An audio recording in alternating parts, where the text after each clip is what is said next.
2 PM पाठशाला guys, आज हम लेके आए हैं जून 2023 का विजन। उसमें आपने पॉलिटी का लेक्चर डेफिनेटली देख लिया होगा। आज हम करने जा रहे हैं इंटरनेशनल रिलेशंस। तो इंटरनेशनल रिलेशंस में क्या क्या इंपॉर्टेंट टॉपिक्स रहे इस बार के और क्या क्या इंपॉर्टेंट आपके एग्जाम पर्सपेक्टिव से है, वो सारी चीज़ें आपको समझनी होंगी। ठीक है, देखो सबसे पहले आप जानते ही हो रिसेंट विजिट था प्राइम मिनिस्टर मोदी का टुवर्ड्स दी यूएस, है ना। तो इंडिया यूएस रिलेशंस के बारे में बहुत सारे जितने भी नए तमाम जो नए एग्रीमेंट्स हुए हैं, नए मेमोरेंडम ऑफ एसोसिएशंस पे साइंस हुए हैं, वो सारा हम इसमें डिस्कशन में लेकर आए हैं। तो 3 डे विजिट था इन विच स्ट्रैटेजिक डील्स हुई, पार्टनरशिप साइन किए गए। अब देखो जहाँ पर भी you are writing the relationship of the countries, तो जहाँ इंडो यूएस का आपने रिलेशनशिप लिखा है, वहाँ जो आज मैं इंपॉर्टेंट पॉइंट्स बताऊँ वहाँ आप उसको ऐड ऑन करते जाइए। ठीक है, and it is very important, क्योंकि आपको पता है अगर सारे ऐड ऑन रहेंगे तो लास्ट में आपको मेंस लिखते वक्त मुसीबत नहीं आएगी। अच्छा, इंडिया यूएस रिलेशनशिप का ओवरव्यू समझ लो। देखो हमारे सबसे पहले कॉमन फैक्टर्स क्या हैं, why we are with each other. Common factors हैं डेमोक्रेटिक वैल्यूज़। ठीक है, हमारे साथ डेमोक्रेटिक वैल्यूज़ के साथ साथ आपको दिखेगा कि हमारे साथ जो है एक आपका शेयर्ड एरियाज ऑफ इंटरेस्ट है ना। स्टैंड अगेंस्ट, हम दोनों ही कंट्रीज स्टैंड अगेंस्ट टेररिज्म है ना। Makes India and US enjoy a comprehensive strategic partnership. हमारा इतना बायलैटरल ट्रेड होता है, लार्जेस्ट एक्सपोर्ट डेस्टिनेशन है, यानी कि यूएस एक मेजर एक्सपोर्ट हब है इंडियन गुड्स के लिए। 3rd लार्जेस्ट डिफेंस सप्लायर है हमारा, हम यूएस से लेते हैं आफ्टर रशिया एंड फ्रांस के बाद, है ना। और हमारा India maintains a trade surplus with the US, $28 billion का हम इनके साथ ट्रेड सरप्लस में भी हमारा रहता है। ठीक है, तो this is the 31st visit of the Indian prime minister to the US and only the 3rd official state visit रही है। अब यहाँ पे समझ लो डिफेंस टाइज के बारे में, तो बहुत सारे हमारे लिमोआ साइन किया है हमने 2016 में। लिमोआ का फुल फॉर्म याद रखना, logistic exchange memorandum of association. हमने कॉमकासा 2018 में साइन किया है, बीका 2020 में साइन किया है। हम कुछ आपकी ना ये सारी जो चीज़ें ना ये आपके प्रीलिम्स में आ सकती है कि कौन कौन सी बायलैटरल मिलिट्री एक्सरसाइजेस हम दोनों कंट्रीज करते हैं। तो युद्ध अभ्यास है, ठीक है, वज्र प्रहार है, मालाबार है, ये सारी एक्सरसाइज हमारे आपस में बीच में होती हैं। अच्छा, अब यहाँ समझो इस विजिट का की आउटकम्स क्या थे। ठीक है, तो देखो सबसे पहले की आउटकम हमारा ये था कि ट्रेड, यानी कि जो इंटर एजेंसी थी लेड स्ट्रेटेजिक ट्रेड डायलॉग जो किया आपस में, और उसमें यही था कि कैसे एड्रेस किया जाए एक्सपोर्ट कंट्रोल्स को और टेक्नोलॉजी ट्रांसफ़र दोनों कंट्रीज़ का आपस में कैसे किया जाए। देखो ये ना एरियाज़ हैं जो स्ट्रैटेजिक पार्टनरशिप दिखाते हैं इंडिया और यूएसए की, कैसे कैसे कुछ क्रिटिकल मिनरल्स की वजह से, defence technology, telecommunication, quantum technology, health है सॉरी गाइज, या सिविल न्यूक्लियर कोऑपरेशन है, एजुकेशन है, स्पेस टेक्नोलॉजी है, काउंटर टेररिज्म है, ट्रेड एंड इकोनॉमी है, क्लीन एनर्जी पार्टनरशिप है। ये सारे के सारे एरियाज़ हैं जो हमारे बीच का स्ट्रेटेजिक पार्टनरशिप दिखाते हैं। अब सेमीकंडक्टर्स के बारे में देखो, तो एमओयू जो साइन हुआ, मेमोरेंडम ऑफ अंडरस्टैंडिंग जो साइन हुआ, सेमीकंडक्टर सप्लाई, आप जानते हो आजकल सेमीकंडक्टर्स का इंपॉर्टेंस कितना है। ठीक है, तो सेमीकंडक्टर की सप्लाई चेन हो, इनोवेशन पार्टनरशिप साइन किया गया दोनों कंट्रीज़ के बीच में। क्यों किया गया? ताकि कमर्शियल अपॉर्चुनिटी क्रिएट हो, research, talent and skill development में हमारा प्रमोशन हो। टेलीकम्युनिकेशन भी एक वास्ता था, इसमें हमारा ई विजिट निकल कर आया। तो public private joint task forces थी, भारत 6G आप जानते ही हो, और यूएस का जो नेक्स्ट जी अलायंस है, वहाँ पर open radio access network system को लॉन्च किया गया है। ओपन रैन एक सिस्टम है जहाँ पर आपके सेलुलर नेटवर्क्स को इंटर ऑपरेट करा के डिफरेंट वेंडर्स को प्रोवाइड किया जाएगा, जिससे कि cost of data and communication कम हो पाए। अब आपसे पेपर में पूछा जा सकता है ओपन रैन के अकॉर्डिंग, है ना। तो ओपन रैन यानी कि ओपन रेडियो एक्सेस नेटवर्क एक ऐसा सिस्टम है जिसमें इंटर ऑपरेशंस को अलाउ किया जाता है, जितने भी सेलुलर नेटवर्क्स हैं उनको इक्विपमेंट्स वगैरह प्रोवाइड किया जाता है डिफरेंट वेंडर्स द्वारा। इससे क्या होता है, आपका cost of data and communication कम हो जाता है। ठीक है, उसकी कॉस्ट कम हो जाती है। तो ये करा गया। टेलीकम्युनिकेशन में हमने ये इनके साथ पार्टनरशिप करी है। क्वांटम टेक की बात करोगे तो इंडो यूएस का जो क्वांटम कोऑर्डिनेशन मैकेनिज्म है ना, वो इस्टेब्लिश करा गया अमंग इंडस्ट्री, एकेडमिया, गवर्नमेंट के बीच में। इसका काम क्या है? Aims to work toward achieving a comprehensive quantum information science and technology agreement between the 2 countries. US India science and technology endowment fund है, उसको लॉन्च किया गया है for the joint development and commercialisation, artificial intelligence and quantum दोनों countries का हो पाए। इसके बाद रिसर्च एंड इनोवेशन की बात की जाए तो देखो एक नया इनिशिएटिव लिया गया है, इनोवेशन हैंडशेक, ध्यान से समझना, इनोवेशन हैंडशेक एक नया तरह का इनिशिएटिव लिया गया है जिसमें कि स्टार्टअप इकोसिस्टम दोनों कंट्रीज़ को कनेक्ट किया जाएगा और critical and emerging technology initiative लेके उसको सपोर्ट किया जाएगा। ICEAT कब से सेटअप हुआ है? जनवरी 2023 में ही हो गया था, ताकि आपका डिफेंस इंडस्ट्रियल कोऑपरेशन बढ़े, स्ट्रेटेजिक टेक्नोलॉजिकल पार्टनरशिप दोनों कंट्रीज़ की बढ़े, इसीलिए किया गया था आपका। ठीक है, तो आप समझ रहे हो कितने सारे की आउटकम्स निकल कर आए हैं। अभी हम कॉन्टिन्यूसली डिस्कशन में लेकर आएंगे। और देखो हमारे लिए ये भी इंपॉर्टेंट है, पीपल टू पीपल टाइज में अगर आप देखो ना यहाँ पर, तो पीपल टू पीपल टाइज ये भी है। इंडियन डायस्पोरा जो रहता है वहाँ पर बहुत ज़्यादा, सेकंड लार्जेस्ट इमाइग्रेंट हमारे US में आफ्टर द मैक्सिकन्स। तो that is why we are both each other, ना हमारे साथ काफ़ी कनेक्शन है यूनाइटेड स्टेट्स ऑफ अमेरिका का। तो ट्रेड का ध्यान रखना, सेमीकंडक्टर्स ध्यान रखना, टेलीकम्युनिकेशन, क्वांटम टेक में हमने क्या साइन करा है तो याद रखना है। क्वांटम टेक में भी हमने एक ऐसा फंड लेकर आए हैं जिससे कि जॉइंट डेवलपमेंट हो आर्टिफिशियल इंटेलिजेंस एंड क्वांटम की। ठीक है, इंडस्ट्री, एकेडमिया, गवर्नमेंट वहाँ पर भी उसका कोलैबोरेट करके यूज़ किया जा सके। इसके अलावा नेशनल सिक्योरिटी काउंसिल सेक्रेटेरिएट है इंडिया और US के, वो भी एक है जो हेड की जा रही है। अच्छा, क्लीन एनर्जी पार्टनरशिप भी एक है। ठीक है, क्लीन एनर्जी पार्टनरशिप में भी हमने करना ही था। आप जानते हो रिन्यूएबल एनर्जी का इतना टाइम चल रहा है कि उसके अकॉर्डिंग तो कुछ प्लेटफॉर्म आना ही था। तो ग्रीन एनर्जी के लिए हमने क्या करा, हमने कर दिया ग्रीन एनर्जी के लिए चेंजेस लेकर आए हम। और हमने सबसे पहला काम ग्रीन एनर्जी के लिए किया कि ग्रीन हाइड्रोजन होए, ऑफशोर एंड ऑनशोर विंड का इस्तेमाल करते हुए रिन्यूएबल एनर्जी को निकालना है। तो US एजेंसीज हैं इंटरनेशनल डेवलपमेंट, उन्होंने इंडियन रेलवेज को बोला है श्योर के हम आपके सपोर्ट करेंगे। एम्बिशियस टारगेट लेकर आए हैं कि 2030 तक हम ना नेट एनर्जी नेट जीरो करेंगे कार्बन एमीटर को। तो ध्यान रखनी है ये सारी बातें, ये फैक्ट्स को इग्नोर नहीं करना है आपने। फिर क्रिटिकल मिनरल्स की बात करोगे तो India became the new member of US led mineral security partnership में हम इनके नए मेंबर बने हैं ताकि क्रिटिकल मिनरल्स का इंडिया में आराम से सप्लाई हो पाए। एजुकेशन में भी कोलैबोरेट करने की बात हुई है, यानी कि जो IITs हैं इंडिया के और जितनी भी एसोसिएशन ऑफ अमेरिकन यूनिवर्सिटीज़ हैं वो आपका रिसर्च और हमारी यूनिवर्सिटी के पार्टनरशिप में आके ना ये डीपर रिसर्च पार्टनरशिप बनेगा। वीज़ा के लिए भी बात हुई तो US ने मेंशन किया कि it would launch a pilot run to adjudicate domestic renewals of certain petition based temporary work visas को क्या करेगा, एडजुडिकेट करेगा। सिर्फ किन के लिए? इंडियन नेशनल्स के लिए। तो US ने ये इंटेंशन दिखाई है to implement the domestic renewal for a pool of जो भी H1B या वीज़ा होल्डर्स होते हैं उनको 2024 तक इम्प्लीमेंट किया जाएगा। और जो कॉन्सुलेट है तो US is open to 2 new consulates, Bengaluru है, अहमदाबाद है, वहाँ पे भी कॉन्सुलेट्स खुलेंगे ताकि वो बैठ के ना अहमदाबाद इंडिया में सब में ना कॉन्सुलेट बैठे ऑपरेशनलाइज हो। और हम अपना एक न्यू कॉन्सुलेट सिएटल में खोल रहे हैं, open to more in US soon also. तो देखो अब कितना हमारा ना आपस में कोऑपरेशन बढ़ रहा है। तो ये सब तो ना जो अभी विजिट हुई उसके की आउटकम्स हैं। तो की आउटकम्स में you can write about the trade, quantum technology, clean energy, critical minerals, education, visa, ये सारे पॉइंटर्स को आपको डायनेमिकली लिखना होगा whenever you are writing about the India US visit के बारे में। ठीक है, या relations even. Next is your India US के डिफेंस रिलेशंस के बारे में समझते हैं, बड़े ध्यान से समझिएगा। देखो मेजर कुछ डील्स भी हुई, साइन किया गया कई जगह पर, है ना। तो देखो अभी तक क्या है कि हमारा इन चीज़ों पे साइन सिग्नेचर्स हुए हैं। हमने MQ-9B ड्रोन्स लिया है इस बारी, इंडस एक्स है ना, ये सारे के सारे लिए हैं। तो अग्रीमेंट किया गया टू को produce the GE F414 jet engine, ताकि वो आपके जनरल इलेक्ट्रिक और HAL के बीच में सिग्नेचर्स हुए हैं। इंडिया ने 31 हाई एल्टीट्यूड लॉन्ग एंड्योरेंस जो आपके अनमैन्ड एरियल व्हीकल्स है ना, जिसको आप UAV बोलते हो, उसका नाम ही MQ-9B ड्रोन्स हैं। ठीक है, इसको भी हमने US से प्रोक्योर करने की बात करी है। US India defence acceleration ecosystem को लॉन्च करा गया है। ठीक है, अच्छा, इसके साथ ही साथ आपको ध्यान में रखना है कि कुछ सिग्निफिकेंस भी इस डील में हुए हैं, उसको ध्यान से समझना है। देखो अगर हमने ये डील्स करी हैं तो कुछ सोच समझ के क्यों होंगी। सबसे पहले ज़रूरत तो हमने करा ना GE आपका F414 जो इंजन हम लेकर आ रहे हैं, या HAL को हम अलाउ कर रहे हैं ऐसा मैन्युफैक्चर करने के लिए, ताकि हम अपना जो इंडिजिनस लाइट कॉम्बैट है ना उसको हम अच्छा कर पाएँ, अच्छा मैन्युफैक्चर कर पाएँ, तो इंडियन फ्लीट इससे बूस्ट होगी। ठीक है, तो इसीलिए जो LCA तेजस है उसको currently uses GE F404 engine पे यूज़ किया जा रहा है, सेम कंपनी से ही। अब उसकी इंजन जो होगा वो और अच्छा आ जाएगा, तो इसमें आपको इंडियन फ्लीट को बूस्ट मिलेगा।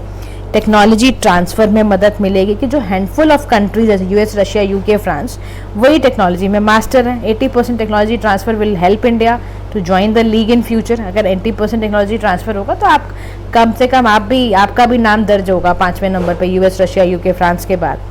फिर फ्यूचर इंडिजिनस डेवलपमेंट भी देखो, आपके इंडियन साइंटिस्ट जो हैं hands on the engine will help India, है ना, ताकि हमारे और ज़्यादा इंडिजिनस डेवलपमेंट हो, डेवलपमेंट डिफेंस सेक्टर में हो। अच्छा, ड्रोन टेक्नोलॉजी को अंडरस्टैंड करने की भी ज़रूरत है कि जो इस्टेब्लिशमेंट किया जाए comprehensive global maintenance, repair and overhaul facility को, ठीक है। लोकल डिफेंस इंडस्ट्रीज़ को बूस्ट करने की ज़रूरत है, कॉस्ट को रिड्यूस करने की ज़रूरत है, ये सारा काम। अच्छा, कुछ ना डिफेंस कोऑपरेशन में कई सारे चैलेंजेस भी हैं। कैसे? इंडिया का टाइज विद रशिया, तो रशिया एक लार्जेस्ट डिफेंस सप्लायर है इंडिया में, ठीक है।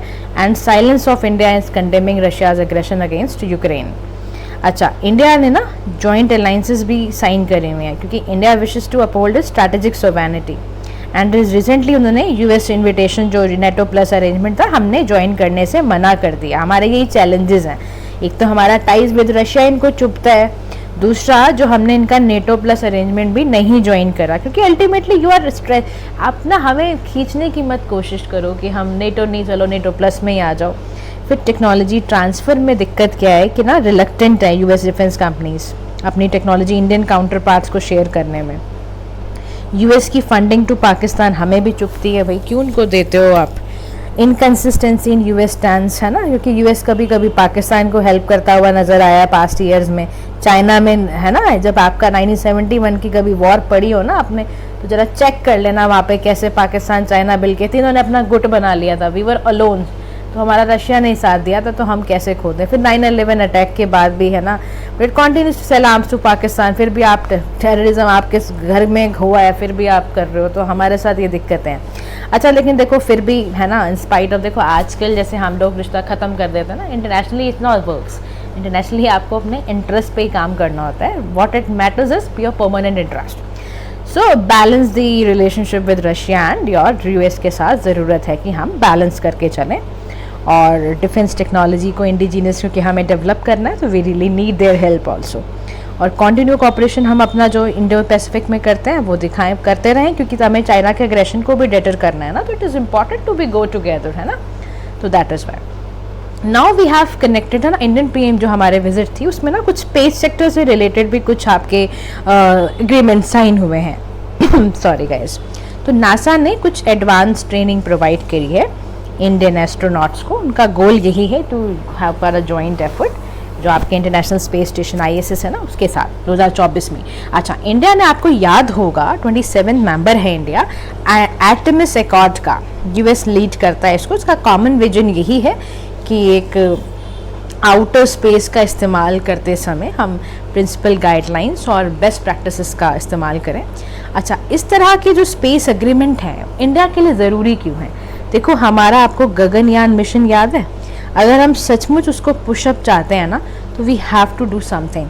तो in hand training services assurance चाहिए थी हमें, तो नासा से मिलेगी इंडियन एस्ट्रोनॉट्स को। उसके हेल्प क्या होगी, जो हमारा ये फर्स्ट मैन्ड स्पेस मिशन है ना, इसको अचीव करने में आसानी हो जाएगी। Very first reason is we need to give push to the Gaganyaan mission.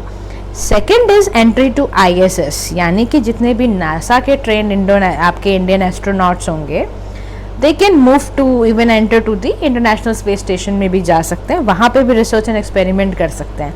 तो आपको एक रास्ता ISS का भी मिलेगा, इसलिए ज़रूरी था। गेटवे है अपकमिंग जो नासा का इंटरनेशनल लूनर ऑर्बिटल स्टेशन है आर्टेमिस एस्ट्रोनॉट्स, वो भी एक एंट्री के तौर पर बहुत काम कर सकता है ना। एक्टिव पार्टिसिपेशन आपका बढ़ सकता है। फिर आपकी इससे क्या होगा, इसरो की कैपेबिलिटीज़ बढ़ेंगी ना, आप आसानी से इंडिया के स्पेस कैपेबिलिटी एम्बिशंस को फास्ट ट्रैक कर सकते हो कॉस्ट इफेक्टिव वे में। तो that is the importance of the beauty of this space agreements. But we have challenges, है ना, तो मिसमैच इंटरेस्ट है हमारे, क्योंकि देखो नासा का एम्बिशन है अर्थ के ऑर्बिट के बियॉन्ड समझना, इसरो का एम्बिशंस है with in the earth orbit समझना। तो हमारे ना इंटरेस्ट अलग अलग हैं स्पेस में, ये प्रॉब्लम है। सेकंड, याद रखना कैपेबिलिटी में असिमेट्री है। US highest number of registered satellites in space and SpaceX को अलोन मैनेज करता है to make 61 launches in 2022। India specially only have over 60 satellites orbit में and is yet to make double digital launches in a year. Russian collaboration है हमारा, है ना, Russia help करता है ना, हमारे पहले mission Aryabhata to recent Gaganyaan, and we have sign बहुत सारे MOU हमने साइन किए हैं। सडन जो हमारा फ्लिप होगा ना, अगर हम नासा की तरफ बढ़ते हैं तो रशिया की एजेंसीज को बहुत बुरा लगने वाला है। फिर हमारे पास पैसों की समस्या भी है, फंडिंग इसरो को हार्डली सफिशेंट होती है प्रोग्राम्स के लिए ही, तो कहाँ इतना बड़ा प्रोग्राम्स कर पाओगे आप। तो एटमिस्ट रिकॉर्ड के अंदर ध्यान रखना गाइस, ठीक है, 2020 में आया था, और इसमें ये ज़रूर याद रखना है आपने कि common principles to govern civil exploration and use of outer space, ठीक है। तो एशिया है, नॉर्थ अमेरिका, यूरोप की कंट्रीज़ हैं, ऑस्ट्रेलिया, साउथ अमेरिका, अफ्रीका, तो ये सारी कंट्रीज़ हैं जो एटमिस्ट रिकॉर्ड का पार्ट है। अच्छा, आगे देखो उसमें ना वे फॉरवर्ड में क्या करोगे आप, वे फॉरवर्ड में काम कर सकते हैं लॉन्ग टर्म कोऑपरेशन पर आप ज़्यादा ध्यान दो, है ना, ताकि आपके इंडिजीनियस मिशंस में भी आपको एक्सपर्टीज़ मिल पाए।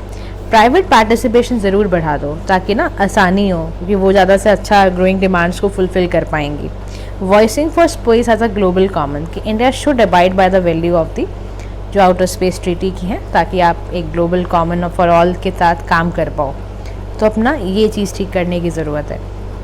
अब हमारे कुछ डिजिटल ट्रेड रिलेशंस भी हुए हैं, तो वो भी समझ लो।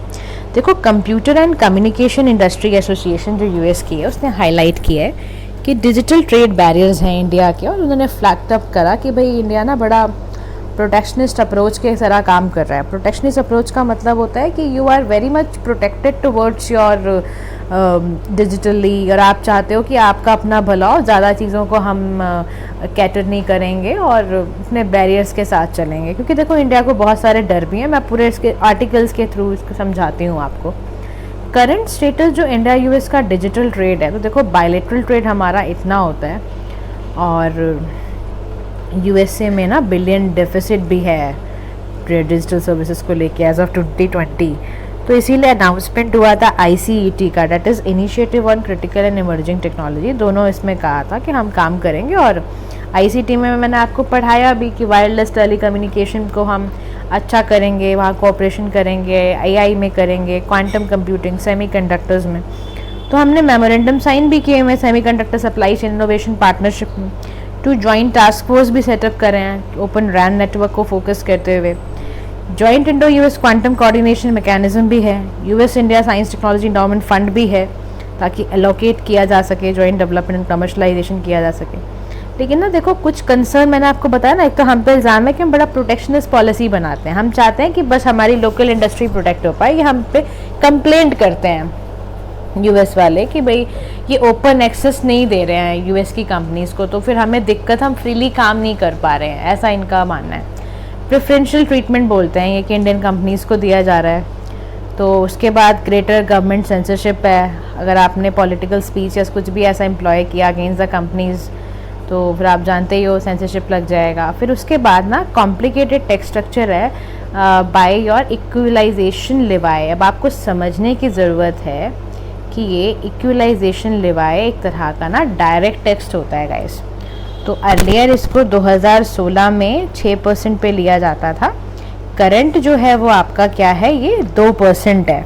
ये चार्ज किया जाता है नॉन रेसिडेंट से, ग्रॉस रेवेन्यू चार्ज किया जाता है। ई कॉमर्स ऑपरेटर जितने होते हैं ना, टू द रेसिडेंट इंडियंस, तो डबल टैक्सेशन और further complicated the taxation framework. तो यानी कि समझने की ज़रूरत है कि कोई भी अगर आप ऑनलाइन एडवर्टीजमेंट दे रहे हो, कोई फैसिलिटी, कोई सर्विस दे रहे हो ना, तो इक्वलाइजेशन लिवाई होता है। डिजिटल एडवर्टाइजिंग कर रहे हो स्पेस में, एनी प्रोविजन फॉर दैट, उसके लिए ऑनलाइन एडवर्टीजमेंट पे भी मिलेगा आपको, या कोई भी सर्विसेज जहाँ पर notified by the central government, तो वो सब पर ना आपका इक्वलाइजेशन लिवाई होता है 2% का, ठीक है।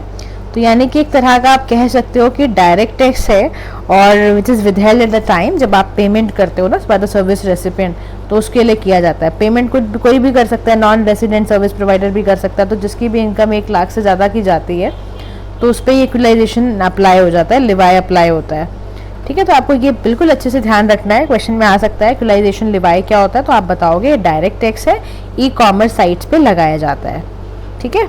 तो कोई भी पर्सन रेसिडेंट इन इंडिया है, या person who is non resident in India, या person who by such good IP address के थ्रू, तो इन सभी पे ये इक्वलाइजेशन लिवाए अलग अलग फॉर्म में लगता है, ठीक है। तो ये ध्यान में रखना है आपको। तो अमाउंट्स टू डबल टैक्सेशन, तो इनको यही प्रॉब्लम है कि ना अब जो रेसिडेंट इंडियंस हैं उनको double taxation, further complicated taxation framework वो सारे की प्रॉब्लम्स करता है। तो ये सारी की सारी जो इसके हैं वो प्रॉब्लम्स एरियाज़ हैं यूएस टैक्स फर्म्स का। वे फॉरवर्ड में कहा जा रहा है कि देखो क्रॉस बॉर्डर डेटा ट्रांसफ़र से आपको दिक्कत है ना, उसको इंश्योर कर लो। आप कोई भी डिजिटल ट्रेड करोगे तो क्रॉस बॉर्डर डेटा ट्रांसफ़र तो होगा ही होगा। And make the sector flourish, we should enable data transfer, ताकि आसानी से चीज़ें पर्पस फुलफिल हो पाए। तो कह रहा है कि ना सपोर्ट करना चाहिए आपको स्टार्टअप्स को, इनोवेशंस को। तो countries yet to create global tech giant, जैसे गूगल है, माइक्रोसॉफ्ट है, सैमसंग है, ये एक वाइब्रेंट स्टार्टअप इकोसिस्टम बना रहे हैं ताकि इंडिया का डिजिटल ट्रेड रिलेशंस बूस्ट हो पाए। साइबर सिक्योरिटी के मेजर्स को स्ट्रेंथन करने की ज़रूरत है, डिजिटल स्टैंडर्ड्स को कोलैबोरेट करने की ज़रूरत है, रेड टेपिज्म को एकदम क्रॉस करो, ख़त्म करो, एक्सेसिव सेंसरशिप लगाने की ज़रूरत है ताकि आपका ये सब चीज़ें हो पाएँ। And the next is about the India Nepal. तो इंडिया नेपाल करते हैं, ठीक है। कई सारे टॉपिक्स हैं इसमें भी 3-4, बट हम धीरे धीरे कर लेंगे कंप्लीट। अच्छा, तो यूएस के बाद गाइस अब हमारा शुरू होता है नया relation, that is India and Nepal. हम जानते ही वो पड़ोसी मुल्क हैं। तो इंडिया नेपाल में रिसेंटली सेवरल इनिशिएटिव लिए गए, prime minister of Nepal to India जो विजिट थी। तो इंडिया नेपाल एक यूनिक टाइज है, आप जानते ही हो, ओपन बॉर्डर है, हमारे को वीज़ा लेने की ज़रूरत नहीं पड़ती है। क्वेश्चन आपसे पूछा जा सकता है कि नेपाल कौन कौन से इंडियन स्टेट्स को बॉर्डर करता है। तो याद रखना 5 ऐसे इंडियन स्टेट्स हैं जिसको नेपाल बॉर्डर करता है। वो कौन कौन से हैं? सिक्किम है, वेस्ट बंगाल है, बिहार है, उत्तर प्रदेश और उत्तराखंड है। तो Indo Nepal treaty of peace and friendship of 1950 ने एक बनाया, बेडरॉक ऑफ स्पेशल रिलेशंस, है ना। अब यहाँ पर ये क्या कह रहा है, ये एग्जिस्ट करता है तो नेपाली सिटीजन अपेल फैसिलिटी, अपॉर्चुनिटी उनको सब जैसा इंडियन सिटीजन्स को मिलती है वैसा इसके तहत मिलती आई है।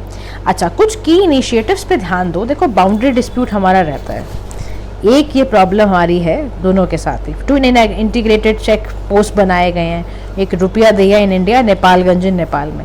कुछ हमने ना कुछ मेमोरेंडम ऑफ अंडरस्टैंडिंग्स पे भी साइन किया है। वही उसका मतलब क्या होता है, मेमोरेंडम ऑफ अंडरस्टैंडिंग पे हमने साइन किया है। तो डेवलपमेंट करा जाएगा Dodhara Chandani check post along the India Nepal border, ठीक है, वहाँ एक चेक पोस्ट बनाया जा रहा है। डेवलपमेंट किया जा रहा है फूकोट करनाली हाइड्रो इलेक्ट्रिक प्रोजेक्ट का, क्रॉस बॉर्डर पेमेंट की जाएंगी। Second, cross border petroleum pipeline Siliguri से लेके जापा तक बनेगा, ध्यान में रखना। और मोतीहारी अमलेखगंज पाइपलाइन इन चितवान पे बन रही है, टू चितवान तक बन रही है। अच्छा, इवन हमने ये भी कहा है, इंडिया ये भी एग्री कर रहा है कि हम ना एक पहला ट्राइलेटरल पावर ट्रेड करते हैं from Nepal to Bangladesh through India, जो कि 40 मेगावाट पावर आपको देगा। ट्रीटी ऑफ ट्रांजिट भी हमने साइन करी, जो भी एक ताकि इनको एक्सेस मिले नेपाल को इनलैंड वाटरवेज ऑफ इंडिया का। हाइड्रो पावर कोऑपरेशन भी हम चाहते हैं, कर भी रहे हैं, लिखा हमने। कनेक्टिविटी के लिए हमने लाइन ऑफ क्रेडिट भी दिया है, $680 million by India. 3 major transition corridors को, आपका नेपाल भेरी कॉरिडोर, निजगाड़, इन सब कॉरिडोर्स पे दिया है हमने। India to fund and build 2 additional bridges का, महाकाली रिवर जो है ना, इसमें हमने कहा है कि हम 2 एडिशनल ब्रिज बनाएंगे। तो हमने कई सारी चीज़ें यहाँ पर बात करी है। मेजर एरिया जो एंगेजमेंट का है हमारा, ध्यान रखना, why we are engaging with each other, engagement क्यों कर रहे हैं। तो पहला रीज़न है इकोनॉमिक कोऑपरेशन, कि इंडिया एक लार्जेस्ट ट्रेडिंग पार्टनर है नेपाल का, और याद रखना FDI का हाईएस्ट सोर्स है, यानी कि जो आपका फॉरेन डायरेक्ट इन्वेस्टमेंट है उसका हाईएस्ट सोर्स है। बायलेटरल ट्रेड इसका क्रॉस कर गया $7 बिलियन इन आपके फाइनेंशियल ईयर 2019-20। उसके बाद कनेक्टिविटी एंड डेवलपमेंट पार्टनरशिप है। तो India has been assisting Nepal, India assist कर रहा है, बॉर्डर इंफ्रास्ट्रक्चर क्रिएट करना, रोड्स को अपग्रेड करना, cross border development, rail links बनाना, सब हम कर रहे हैं। BBIN याद है आपको, Bangladesh Bhutan and your Nepal India, ये भी हमने क्रिएट कर रखा है, इसीलिए क्रिएट करा है कि ताकि हमारा बिम्स्टेक, हमारे सारे कोऑपरेशन, चाहे वो सार्क हो, नैम हो, बिम्स्टेक हो, हम सब में आपस में मिलके रहते हैं। डिफेंस कोऑपरेशन की बात करो तो नेपाल आर्मी मॉडर्नाइज की कौन कर रहा है, इंडिया ही तो असिस्टेंस दे रही है। सूर्य किरण सुना आपने, हमारे बीच में होते हैं, जैसे मैंने आपको US पढ़ाते वक्त युद्धाभ्यास सारी मिलिट्री एक्ट बताया था ना, ऐसे ही यहाँ पर हमारी जॉइंट मिलिट्री एक्सरसाइज में सूर्य किरण होती है। डिजास्टर असिस्टेंस हम देते हैं, गोरखा जो रेजिमेंट्स हैं उनको रिक्रूट करना, नेपाली सोल्जर्स को। एनर्जी के लिए हमने, मैंने आपको बताया, पावर एक्सचेंज एग्रीमेंट 1971 से करा हुआ है, ठीक है। तो हमने पहला आपका cross border petroleum product pipeline construct कर रहे हैं, इंडियन ऑयल कॉर्पोरेशन उसमें काम कर रहा है। इनॉग्रेटेड 2019 में उसको इनॉग्रेट करा गया था, मोतीहारी टू लोग अमलेखगंज, ये सब हम कर रहे हैं लाइक, ठीक है। अब आगे चलोगे अभी तो हाइड्रो पावर कॉर्पोरेशन बहुत है हमारा, वर्ल्ड वेस्ट सेती से लेके सेती रिवर, एक ट्राइब्यूटरी है वेस्ट सेती रिवर, ठीक है, करनाली रिवर की। तो अब आप ध्यान से सुन लो मेरी बात, देखो ये रिवर्स वीवर्स बड़ी आती हैं पेपर में, आप भी जानते हो। ये देखो लिम्पियाधुरिया यहाँ पर है, काला पानी ये हमारा एक डिस्प्यूटेड एरिया है, लिपू लेक, लिम्पियाधुरिया, काला पानी, KLL ये डिस्प्यूटेड एरिया, लिपू लेक पास, ये सारे। तो हमारा जो है इनका इंडिया नेपाल ने रिसेंटली जो मेमोरेंडम ऑफ अंडरस्टैंडिंग साइन किया ना, टू डेवलप दी वेस्ट सेती एंड सेती रिवर को डेवलप करने के लिए प्रोजेक्ट चलाया गया है। सप्तकोशी हाई डैम प्रोजेक्ट है कोसी रिवर, ऐसे ही वेस्ट सेती रिवर ट्राइब्यूटरी है करनाली रिवर की, ध्यान रखना, वेस्टर्न रीजन ऑफ नेपाल की। महाकाली ट्रीटी की है, अपर करनाली, ये सब हमने ट्रीटीज करी हुई है यहाँ पर। स्वामी विवेकानंद सेंटर है फॉर इंडियन कल्चर, काठमांडू में सेटअप किया गया था। और भी सुन लो, India international centre for Buddhist culture heritage, ये भी लुम्बिनी आपका नेपाल के अंदर है। लेकिन हमारे साथ दिक्कतें बड़ी हैं ना, दिक्कतें देखो, मेजर इश्यूज क्या हैं, बॉर्डर डिस्प्यूट का प्रॉब्लम है, सीवेज ट्रेन है हमारा, लाइक इससे हमारा, अगर तुम ये LKL यानी कि KLL या जो भी इसको मान लो, काला पानी, लिपू लेक, लिम्पुदरिया, बड़ा डिस्प्यूटेड पार्ट है हमारा है। हम कहते हैं हमारा, ये कहते हैं हमारा है।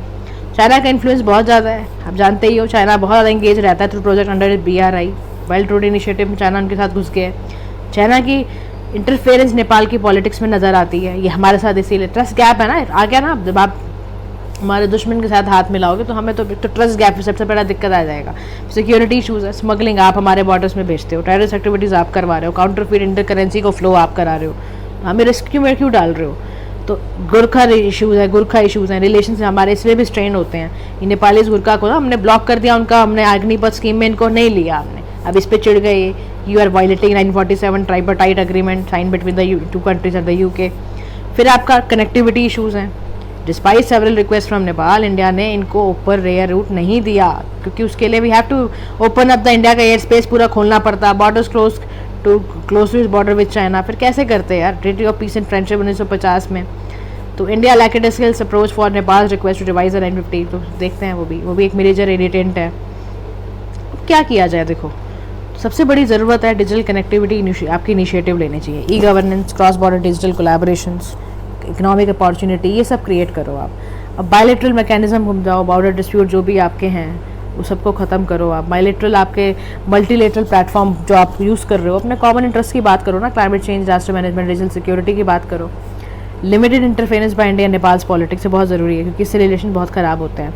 एयर कनेक्टिविटी को बढ़ाओ, ताकि जो इंडिया नेपाल की जो इकॉनमी है वो क्रिशुअल है ना हमारे लिए भी, तो ये भी ज़रूरी है। एमिनेंट पर्सन जो भी आते हैं उनको भी रिकमेंड रिवाइज करो, अपनी फ्रेंडशिप ट्रीटी को भी, जॉइंट कल्चरल इवेंट्स वगैरह कराते रहा करो, ताकि एक बना रहे ना कि हमारा एक रिच कल्चर है, रिच हेरिटेज है, तो इंडिया को पास रहो भाई। अभी ना यार क्या करते हैं, क्योंकि 6 टॉपिक्स हैं, तो we are last having this topic in this video. Second video में दूसरा पार्ट करेंगे, चाइना का राइजिंग इन्फ्लुएंस पढ़ लो बस, ठीक है। तो चाइना का जो राइजिंग इन्फ्लुएंस है सेंट्रल एशिया में, वो बड़ा हमें दिक्कत कर रहा है। कैसे कर रहा है समझ लो ध्यान से। चाइना ने C+C5 समिट करी जियान सिटी में, the leaders of 5 central Asians को बुलाया इसने, जियान डिक्लेरेशन साइन करवा दी भाई, future development of China central Asian relations, देख लो जरा आप। तो याद रखो, सेंट्रल एशियन कंट्रीज़ हैं आपके, अफगानिस्तान, तुर्कमेनिस्तान, उज्बेकिस्तान है, सारा आपके सारे के सारे आपके कंट्रीज लगी पड़ी हैं। अब लीडर्स का फोकस था people to people exchange, cultural scale road पे हमारा भी हो, ताकि रीजनल टेररिज्म और एक्सट्रीमिज्म जैसे चीज़ों को हटाया जा सके। तो वर्चुअल समिट थी, लास्ट ईयर पहले हुई थी, ये commemorate 30th anniversary of diplomatic relation between, आपसे कमेमोरेट करके बुलाया इन्होंने। चाइना ने यहाँ पर हैविली इन्वेस्ट करा हुआ है, BRI कॉरिडोर तो आप जानते ही हो। अब इम्प्लीकेशंस क्या है इंडिया पे, इसके इम्प्लीकेशंस हैं भाई, सबसे बड़ी दिक्कत जियो पॉलिटिकल कॉम्पिटिशन। चाइना की प्रेजेंस अगर इंडिया के नेबरिंग रीजन पे रहेगा, तो आप तो ये समझ लो इंडिया का स्ट्रेटेजिक इंटरेस्ट तो लिमिट होगा ही होगा। पहले ही अफगानिस्तान तालिबान ने टेक ओवर कर लिए हैं, अगर सेंट्रल एशियन रीजन में भी चाइना की धाक आ गई, तो फिर आप कैसे इन्फ्लुएंस करोगे अपने। तो बहुत ज़्यादा कंपटीशन बढ़ गया, इकोनॉमिक कंपटीशन सबसे ज़्यादा बढ़ गया। सेंट्रल एशिया रीजन से ट्रेडिंग पार्टनर चाइना को बना के बैठ गए हैं, तो इंडिया का कंबाइंड जो ट्रेड एग्रीमेंट है वो खाली आपका $2 बिलियन है, और चाइना का कहाँ जा रहा है $32 बिलियन में, तो आप वहाँ पर भी हार रहे हो। कनेक्टिविटी एंड इंफ्रास्ट्रक्चर का प्रॉब्लम है। CPEC बना तो इंडिया का एफर्ट जो है कनेक्ट करना सेंट्रल एशियंस के साथ, वो एकदम धरा का धरा रह जाएगा। और उसके बाद जो India international north south corridor बना रहे हैं, ये उससे भी दिक्कत है हमें। सिक्योरिटी कंसर्न्स का इशू है, अब आप सोचो ना, अगर ये सारा बनेगा तो अल्टीमेटली क्या, टेररिज्म बढ़ा, एक्सट्रीमिज्म बढ़ा, ड्रग ट्रैफिकिंग बढ़ेगी, एनर्जी सिक्योरिटी का क्राइसिस बढ़ेगा। तो Kazakhstan is the world's largest producer of uranium in Turkmenistan, natural gas का खजाना है वो। अब चाइना का इन्फ्लुएंस होगा तो आप सोचो इंडिया कैसे निकालेगा, सिक्योरिंग अपनी एनर्जी कैसे निकालेगा इस रीजन से, ये प्रॉब्लम है। फिर भी लेकिन इनिशिएटिव तो लेने पड़ेंगे आपको। इनिशिएटिव में आप अपनी कनेक्टिविटी को सबसे पहले इम्प्रूव करो। आपने जो रिनोवेट करा है ना छाबर पोर्ट और INCTC, इसको फुल डेवलपमेंट करो आप। अशगात एग्रीमेंट, तापी पाइपलाइन को जल्दी जल्दी उसमें मेंबर्स बनाओ आप। सेंट्रल एशिया पॉलिसी जो कनेक्ट वाली है उसमें ब्रॉड फ्रेमवर्क बनाओ ना। आपने रिसेंटली तो लॉन्च किया ही था इंडिया सेंट्रल एशिया समिट, तो उसको ठीक करो। अच्छा, commitment to extended neighbourhood policy की ज़रूरत है। It calls to diversify. India अपने जियो पॉलिटिकल पार्टनर्स को डाइवर्सिफाई करे, डिप्लोमेटिक गोल्स को डाइवर्सिफाई करे, मल्टीपल फ्रंट पे खेलने की कोशिश करनी पड़ेगी, इंगेजमेंट बढ़ानी पड़ेगी आपको एक एक पार्टनर से। बायलैटरल एग्रीमेंट शुरू करो आप कजाकिस्तान के साथ, ताजिकिस्तान के साथ, उज़्बेकिस्तान के साथ। ये सब इंडिया का जो international technical economic cooperation programme है, वो यंग प्रोफेशनल्स को बुलाओ ना, आप कैपेसिटी बिल्डिंग के लिए उनको बुलाओ। आप प्लेटफॉर्म जैसे SCU है, कॉन्फिडेंस और इंटरेक्शन है, इसमें भी आप यूज़ करो। नए नए चैनल्स का इस्तेमाल करते हुए आप दो। $1 billion line of credit announce by India aimed at high impact development, ये अनाउंस किए थे ना आपने, ताकि सोशो इकोनॉमिक डेवलपमेंट हो, तो उसको डेवलपमेंटल असिस्टेंस इनको और अच्छे से दो। अब ज़रूरत देखो इंडिया के लिए ये है कि सॉफ्ट पावर डिप्लोमेसी तो खेलनी ही पड़ेगी। तो India should leverage historical, cultural, civilisational bond अपने ऐसे बढ़ा दे कि वहाँ के लोग हमें छोड़ ना पाए। इकोनॉमिक रिलेशंस पे बहुत ज़रूरी है फोकस करना। कनेक्टिविटी बढ़ाने की ज़रूरत है कि India should provide connectivity for people, trade, air corridors तैयार कर दो आप, जैसे आपने अफगानिस्तान में किया था, यहाँ पर भी करो आप। एक्सप्लोर दूसरे सेक्टर्स पे भी बात, आप खाली नेचुरल गैस पे मत पढ़ो, आप IT, pharma, technology, textile, higher education, इस पर भी आप डीपर पोटेंशियल है, इसमें आप रिच पोटेंशियल्स का इस्तेमाल कर सकते हो, तो एक्सप्लोर करो इन सेक्टर्स को भी। This is how guys you have to write the answers, ठीक है। तो ये आपका पूरा हो जाएगा। Role of India's defence cooperation हम नेक्स्ट सीरीज में करेंगे, क्योंकि इसमें करेंगे तो फिर आप बहुत ज़्यादा बोर हो जाओगे। तो इतना ही काफ़ी है इसमें, इस वाली वीडियो सेशन में। तो thank you so much for listening. Do like, share and subscribe to PM Pathshala. If you have any doubt, any of the news और किसी भी रिलेटेड है, please let us ask on the comment box, ठीक है। Thank you so much for listening. Do like, share and subscribe to PM Pathshala. Have a nice day.